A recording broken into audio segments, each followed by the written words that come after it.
तो हेलो दोस्तों, स्वागत है एक नवा विडियो में। हवे આપણે જોઈએ કે ધોરણ 10 પછી જે ડિપ્લોમા એડમિશન જે એસીપીડીસી 2025 માટે જે રાઉન્ડ 2 હતો એ રાઉન્ડ 2 નું જે રિઝલ્ટ છે એ આજે આવી ગયેલ છે। તો આપણે આ વિડિયોની અંદર જોઈશું કે તમે જે રાઉન્ડ 2 નું રિઝલ્ટ એટલે કે તમારું જે સીટ અલોટમેન્ટ રિઝલ્ટ છે કઈ રીતનું ચેક કરી શકો છો। એની અંદર તમને ખબર પડશે કે ભાઈ એડમિશન મળ્યું છે કે નહીં, અને એડમિશન મળ્યા પછી એ એડમિશનને કન્ફર્મ કઈ રીતનું કરવું, એના પછી એની અંદર ફીસ કઈ રીતે ભરવાની છે, અને એનો જે એડમિશન લેટર છે કઈ રીતનું ડાઉનલોડ કરવું અને તમારે આગળ શું કરવાનું, અને જેમને એડમિશન નથી મળ્યું અને ઘણા બધા ડાઉટ છે કે આગળ રાઉન્ડ 3 આવશે કે નહીં આવે, તો એ પણ આપણે જે છે આ વિડીયોની અંદર જોવાના છીએ। એટલે કે જેમને એડમિશન મળી ગયું હોય એમને આગળ શું કરવું, અને જેમને ધારો કે એડમિશન નથી મળ્યું અને રાઉન્ડ 3 વિશે પણ આપણે જે છે આ વિડીયોમાં માહિતી મેળવવાના છે। તો વિડીયો તમે પૂરો જોજો તો તમને એની જે માહિતી જે છે એ તમને ખબર પડી જશે। તો સૌપ્રથમ તમારે જે છે રિઝલ્ટ જોવા માટે આ જે વેબસાઇટ છે એસીપીડીસીની એમાં તમારે આવવાનું છે, અને લિંક મેં તમને ડિસ્ક્રિપ્શનની અંદર આપેલી છે। અહીંયા આવ્યા પછી તમારે જે છે આના પર અહીંયા ક્લિક કરવાનું છે। એના પછી જે તમારી સામે આ ટાઈપનું આવશે તો આની અંદર તમારી જે યુઝર આઈડી પાસવર્ડ અને અહીંયા કેપ્ચા નાખીને તમારે જે છે સાઇન ઇન બટન પર અહીંયા ક્લિક કરવાનું છે। એના પછી જે છે તમારી સામે આ ટાઈપનું આવશે ACPDC first year diploma after SSC counselling 2025। તો એની અંદર તમારે જે છે અહીંયા કેપ્ચા કોડ જે અહીંયા દેખાય છે અહીંયા નાખવાના છે, અને એના પછી તમારે ક્લિક હિયર ટુ પ્રોસીડનો ઓપ્શન છે એના પર અહીંયા ક્લિક કરશો। એના પછી જે છે આ રીતનું આવશે પ્રોસીડનો ઓપ્શન, તો એના પર તમારે ક્લિક કરવાનું છે, અને એના પછી જે છે તમારી સામે આ ટાઈપનું આવશે। તો આની અંદર અહીંયા તમે જોશો કે તમારી સાઇટમાં જે છે ઓપ્શન હશે સીટ અલોટમેન્ટ રિઝલ્ટ, બરાબર છે। તો રિઝલ્ટ જોવા માટે તમારે જે છે ઓપ્શન સીટ અલોટમેન્ટ રિઝલ્ટ જે ઓપ્શન છે એના પર અહીંયા ક્લિક કરવાનું છે। જો એના પર ક્લિક કરશો તમારી સામે જે છે આ ટાઈપનું આવશે। તો ફરી પાછું તમારે જે છે અહીંયા સીટ અલોટમેન્ટ રિઝલ્ટ પર ક્લિક કરવાનું છે। તમે એના પર ક્લિક કરશો તમારી સામે જે છે આ ટાઈપનું આવશે। તો આની અંદર તમારે જે છે ફરી પાછું થોડું અહીંયા નીચે જવાનું છે, અને એના પછી તમને જે છે અહીંયા તમારી સીટ અલોટમેન્ટ ડિટેલ્સ દેખાશે। એટલે કે અહીંયા તમને જે પણ કોલેજમાં ધારો કે એડમિશન અહીંયા મળ્યું હશે તો એ કોલેજનું નામ આવશે, અને નીચે તમને જે છે એનું પ્રોગ્રામ નેમ આવશે, એટલે કે તમને શેમાં મળ્યું છે, જેમ કે ઇલેક્ટ્રિકલ, મિકેનિકલ, સિવિલ, કોમ્પ્યુટર એમાં, બરાબર છે।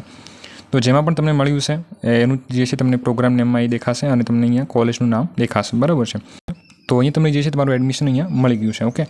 અને જે લોકો ધારો કે જે છે અહીંયા એડમિશન નહીં મળ્યું તો એમને અહીંયા ચોખ્ખું લખેલું છે કે તમને કોઈ પણ સીટ જે છે અહીંયા એલોટ કરવામાં આવી નથી, બરાબર છે। એમની જે છે આ રીતની ડિટેલ્સ ના આવે તો એમને સમજવાનું છે કે ભાઈ એમને એડમિશન નથી મળ્યું, ઓકે। બીજી વસ્તુ એ કે જે લોકો ધારો કે રાઉન્ડ 1ની અંદર એડમિશન મળેલ હતું પરંતુ એમને જે છે રાઉન્ડ 2માં એપ્લાય કર્યું હશે, અને જો એમને રાઉન્ડ 2માં કોઈ બીજી કોલેજમાં ધારો કે એડમિશન મળી ગયું છે તો એમને જે છે અહીંયા લખેલું આવશે। જો તમને રાઉન્ડ 2માં એડમિશન નહીં મળ્યું હોય તો તમારું રાઉન્ડ 1નું જે પણ એડમિશન હશે એનું એ જ તમારે જે છે અહીંયા દેખાશે, બરાબર છે।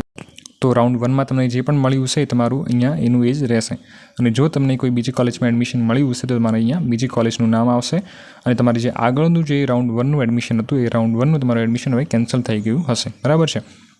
તો જે પણ અહીંયા તમારું જે એડમિશન છે રાઉન્ડ 2નું એને તમારે હવે કન્ફર્મ કરવાનું છે, અને જેમને ધારો કે અહીંયા TFWમાં એડમિશન મળ્યું છે તો એમને જે છે અહીંયા પ્રોગ્રામ નેમની અંદર જે છે અહીંયા એની પાછળ TFWS લખેલું આવશે, અને એમને જે છે નીચે એક્સેપ્ટનું બટન આવશે, બરાબર છે। તો અહીંયા તમને જે પણ હવે એડમિશન મળ્યું છે અને તમારે કન્ફર્મ કરવાનું છે। તો કન્ફર્મ તમે બે રીતનું કરી શકો છો। જો તમને TFWની અંદર મળ્યું છે અથવા તમને ફ્રીશિપ કાર્ડ ઉપર મળ્યું છે તો તમારે જે છે અહીંયા એક્સેપ્ટનો ઓપ્શન આવશે, અથવા જો તમને ડાયરેક્ટ રેગ્યુલર સીટમાં મળ્યું છે તો તમારે ગવર્મેન્ટની અંદર 500 રૂપિયા ભરવાના આવશે। તમે 500 રૂપિયા ભરીને એડમિશનને કન્ફર્મ કરી શકો છો, અને પ્રાઇવેટમાં જો તમને એડમિશન મળ્યું હશે તો તમે અહીંયા 10,000 ભરીને તમે એડમિશનને કન્ફર્મ કરી શકો છો। તો હવે તમારે એડમિશનને કન્ફર્મ કરવા માટે શું કરવાનું છે તો ફીસ ભરવાની છે, અને જેમને અહીંયા એક્સેપ્ટનો ઓપ્શન આવે છે એમને એક્સેપ્ટ બટન પર ક્લિક કરવાનું છે। તમારે જે છે હવે એડમિશનને કન્ફર્મ કરવાનું છે, તો એડમિશન કન્ફર્મ કરવા માટે તમે જે છે કાં તો એક્સેપ્ટ બટન જો આવે છે તો તમે એક્સેપ્ટ બટન પર ક્લિક કરીને તમે એ એડમિશનને કન્ફર્મ કરી શકો છો, અને જેમને જે છે અહીંયા ફીસ ભરવાનો ઓપ્શન આવતો હોય તેમને ફીસ ભરીને એમને કન્ફર્મ કરવાનું છે।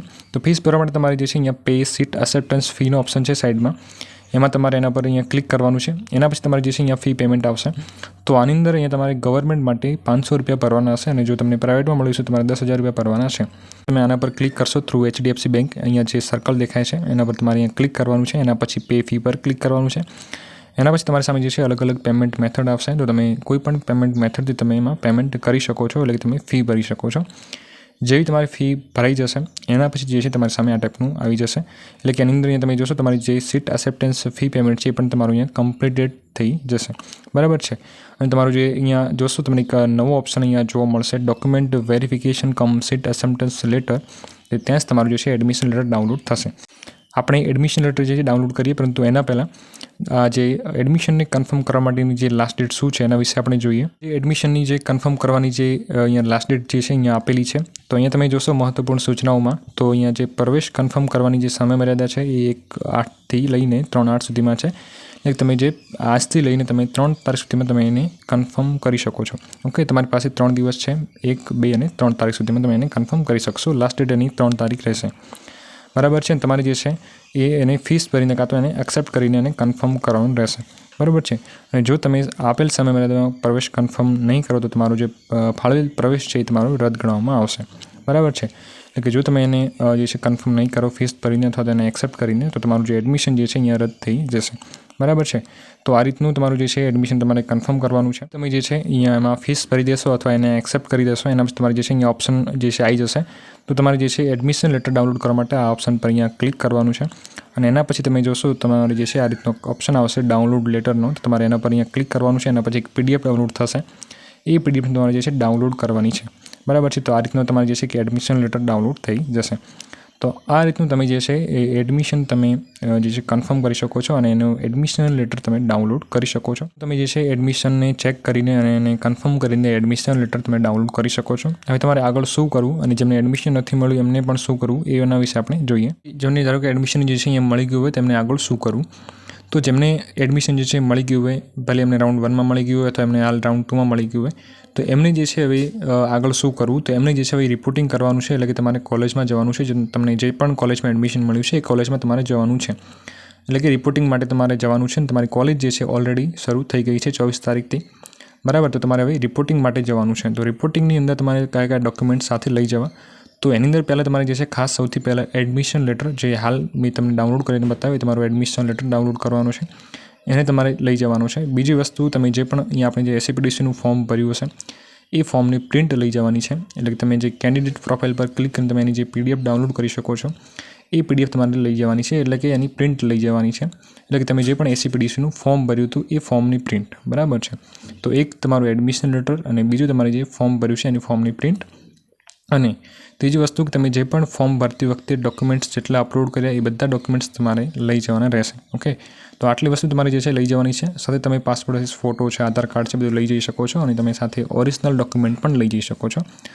તમે જે છે રિપોર્ટિંગ માટે ક્યારે જઈ શકો છો. તો તમે જે છે તમને એડમિશન મળી ગયું છે, તમે એને કન્ફર્મ કરી દીધું છે, તમારી પાસે એડમિશન લેટર છે, તો હવે તમે જે છે આવતીકાલે પણ જઈ શકો છો. બરાબર છે. તમારે જલ્દીથી જવાનું છે. ઓકે, 2 થી 3 દિવસની અંદર અને તમારે રિપોર્ટિંગ કરી દેવાનું છે. ભલે ધારો કે તમને જે છે રાઉન્ડ 1માં તમે કોઈ બીજી કોલેજમાં રિપોર્ટિંગ તમને ધારો કે એડમિશન મળી ગયું છે, તમે એનું રિપોર્ટિંગ કરી દીધું છે અને તમે રાઉન્ડ 2માં એપ્લાય કર્યું હતું અને તમને રાઉન્ડ 2માં કોઈ બીજી કોલેજમાં એડમિશન મળી ગયું છે, તો હવે તમારે ફરી પાછું બીજી જે પણ કોલેજમાં એડમિશન મળ્યું છે રાઉન્ડ 2ની અંદર એ કોલેજમાં ફરી પાછું રિપોર્ટિંગ તમારે એમાં કરાવવાનું છે. જે રાઉન્ડ 2માં જે કોલેજ મળી છે, ઓકે, એડમિશન મળ્યું છે એ કોલેજમાં હવે તમારે રિપોર્ટિંગ કરાવવાનું રહેશે. બરાબર છે. તમારું જે આગળનું એડમિશન જે છે તમારું કેન્સલ થઈ ગયું છે. ઓકે, તો આ રીતનું રહેશે. ઓકે, તો જેમને એડમિશન મળી ગયું છે એમને સીધું હવે કોલેજમાં જવાનું છે. એમનું કોલેજ જે છે એ સ્ટાર્ટ થઈ ગઈ છે 24 તારીખથી. બરાબર છે. તો એમને જલ્દીથી હવે જે છે કોલેજમાં જવાનું રહેશે. ઓકે, તો એમનો હવે કોઈ પ્રોબ્લેમ છે નહીં. અને તમારી એડમિશન પ્રોસેસ જે છે પતી ગઈ છે. હવે તમારે સીધું કોલેજમાં જવાનું રહેશે. બરાબર છે. બીજી વસ્તુ કે જેમને ધારો કે જો એડમિશન નથી મળ્યું તો એમને શું કરવું અને રાઉન્ડ 3 આવશે કે નહીં આવે એના વિશે આપણે જોઈએ. ધારો કે જો રાઉન્ડ 3 આવશે તો તમે એની અંદર જે છે એપ્લાય કરીને એડમિશન લઈ શકો છો. ઓકે, જેમને એડમિશન નથી મળ્યું એમને. તો રાઉન્ડ 3 વિશે આપણે જોઈએ તો રાઉન્ડ 3ની જે હાલ જે છે તારીખ આવેલી નથી. એટલે કે હવે જે છે તમારો એક વેકન્ટ રાઉન્ડ આવશે. બરાબર છે. તો એ વેકન્ટ રાઉન્ડની તારીખ જે છે હજુ આવી નથી. જેવી આગળથી તારીખ આવશે વેકન્ટ રાઉન્ડની એવી તમને જે છે હું માહિતી એની આપી દઈશ. બરાબર છે. એની જે છે 5 તારીખે PDF આવવાની છે. ભાઈ રાઉન્ડ 2 પછી એવી કેટલી સીટો બાકી રહી છે. ઓકે, તો એ PDF તમારી 5 તારીખે આવી જશે અને એના પછી ખબર પડશે કે ભાઈ અલગ અલગ કોલેજમાં કેટલી સીટો બાકી છે. જો સીટો ખાલી હશે તો તમારું જે છે રાઉન્ડ 3 આવશે. એટલે કે વેકન્ટ રાઉન્ડ આવશે અને વેકન્ટ રાઉન્ડની અંદર તમે જે છે એ ચોઇસ ફિલિંગ ફરી પાછી કરી શકશો. બરાબર છે. એટલે કે તમારા હાલ જે છે રાઉન્ડ 1 અને 2 બંને પતી ગયા છે. હવે તમારું જે લાસ્ટ જે આવશે એ વેકન્ટ રાઉન્ડ એટલે કે રાઉન્ડ 3 આવશે. પરંતુ જે રાઉન્ડ 3ની જે તારીખ જે છે એ આગળથી આવી નથી. ઓકે, જેવી તારીખ આવશે તો હું તમને એની માહિતી આપીશ. ઓકે, હું તમને વિડીયોના માધ્યમથી અથવા ગ્રુપમાં હું તમને મેસેજ કરી દઈશ તો તમે એની માહિતી મેળવી શકશો અને રાઉન્ડ 3માં તમે ફરી પાછી ચોઇસ ફિલિંગ કરી શકશો. ઓકે, તો જેમને એડમિશન નથી મળ્યું એમને જે છે રાઉન્ડ 3માં એપ્લાય કરીને વધારે ચોઇસ ફિલિંગ કરીને એડમિશન લઈ શકશે. પરંતુ જે છે જ્યારે પણ એની તારીખ આવશે ત્યારે તમે જે છે ચેનલને સબસ્ક્રાઈબ ખાસ કરી લેજો અને વોટ્સએપ ગ્રુપ છે અને લિંક તમને ડિસ્ક્રિપ્શનની અંદર આપેલી છે એમાં તમે જોઈન થઈ શકો છો. બરાબર છે. જેથી તમને જે છે એની અપડેટ મળતી રહે. તો આઈ હોપ કે તમને જે છે વિડીયો સરસ લાગ્યો હશે અને જેમને પણ એડમિશન મળી ગયું છે જલ્દીથી રિપોર્ટિંગ કરાવી દે. અને તમે શરૂઆતથી અહીંયા જોડાયેલા રહ્યા છો અને તમને એડમિશન હાલ મળી ગયું ત્યાં સુધી તમને પ્રોસેસ જે છે વિડીયોમાં સમજાવવામાં આવી છે. તો તમને કેવું રહ્યું તમારું જે એક્સપિરિયન્સ છે તમે શેર કરી શકો છો અને તેમને જે છે 100% તમને અહીંયાથી હેલ્પ મળી હશે. બરાબર છે. તમે કોમેન્ટમાં જે છે તમારો એક્સપિરિયન્સ જરૂરથી રજૂ કરજો. બરાબર છે. તો મળીએ નેક્સ્ટ વિડીયોમાં. ત્યાં સુધી જય હિન્દ, જય ભારત.